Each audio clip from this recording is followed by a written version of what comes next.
The Susquehanna Express robbery. 2 of 4. All unsuspicious of the danger that threatened him, Proctor took the train from Buffalo on the night of Saturday, November 16, with a ticket for Susquehanna.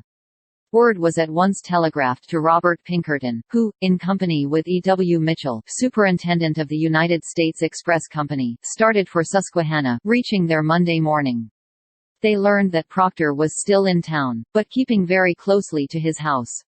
It was not until 10 o'clock in the evening that he appeared on the street, his purpose in going out being to purchase some groceries.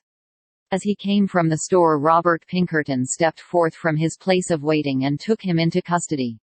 He was taken to a private house, where Mr. Pinkerton passed nearly the whole night in conversation with him.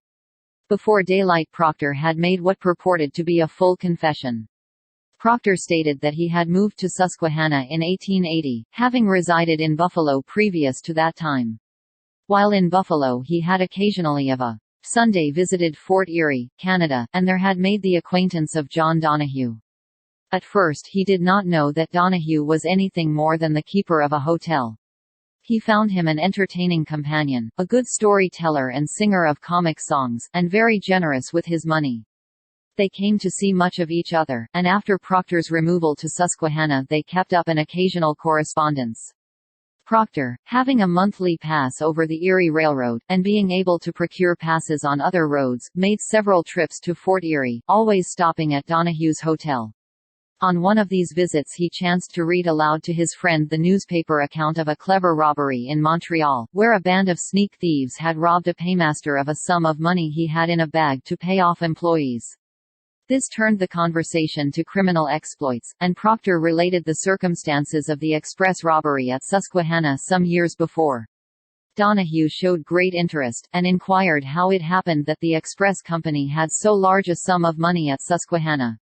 Proctor explained about the extensive railroad shops there, and incidentally remarked that the same system of paying the hands was still in practice. Donahue then requested Proctor to ascertain for him how much money was being shipped each month at that time, the day of shipment, the train, the kind of safe used on that train, and full details about the lock, whether opened by a combination or a key.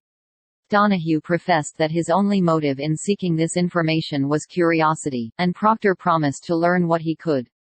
It was about a fortnight after this that the two men met again, Proctor having secured all the facts about the monthly transfer of money from New York to Susquehanna. These he confided to Donahue, who seemed greatly pleased at the report. He showed Proctor the greatest attention, spending money freely. Then he pressed Proctor with further questions, asking how the money was wrapped up, what kind of pouch it was carried in, and so on. Finally he came out bluntly with the opinion that Proctor was a fool to waste his time working in a dirty shop when he might be living in luxury. Then, seeing that the foreman took no great umbrage at this suggestion, he asked him if he could get an impression of the safe key, and also one of the key to the door of the ticket office.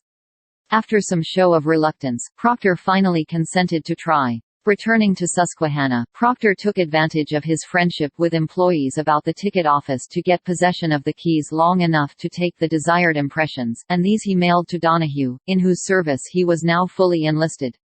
Donahue wrote back, expressing satisfaction, and saying that he and another man, named Collins, had paid a secret visit to Susquehanna, and had found everything as Proctor had represented. A little later Proctor went to Canada again, and was introduced to Collins.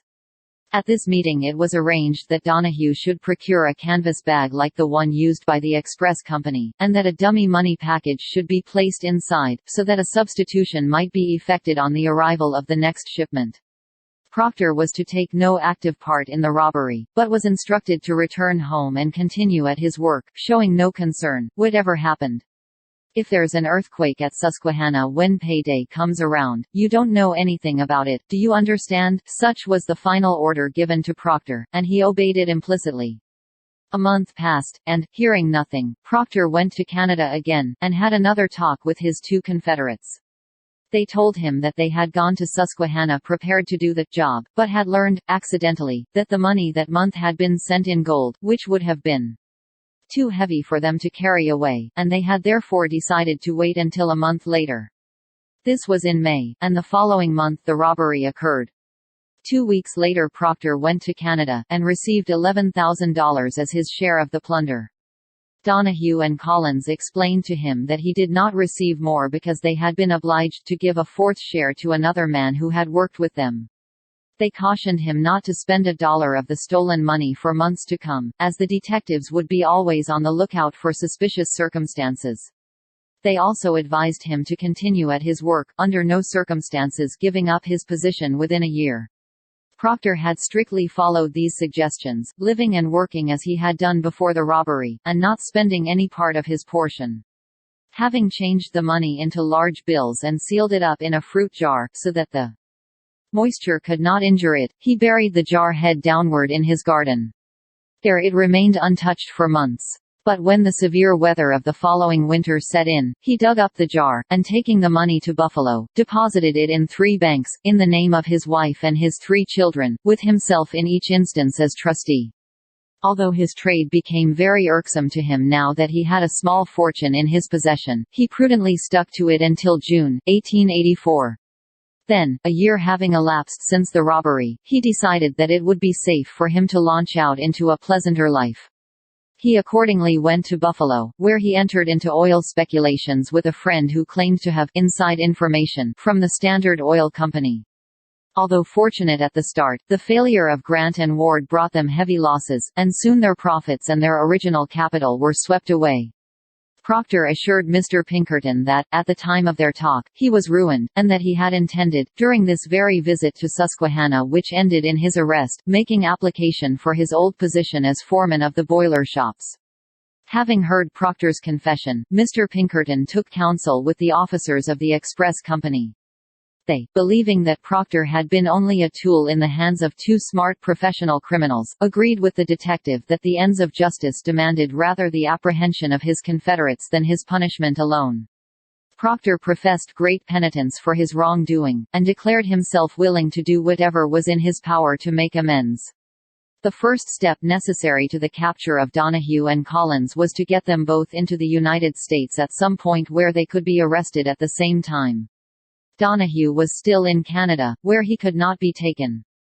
Mr. Pinkerton arranged with Proctor to write to Donahue that he had discovered another safe which offered a tempting opportunity, hoping in this way to induce him to cross the line into the United States.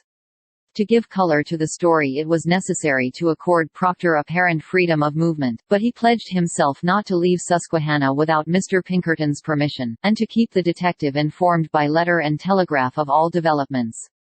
At the same time detectives were sent to Canada to keep watch over Donahue.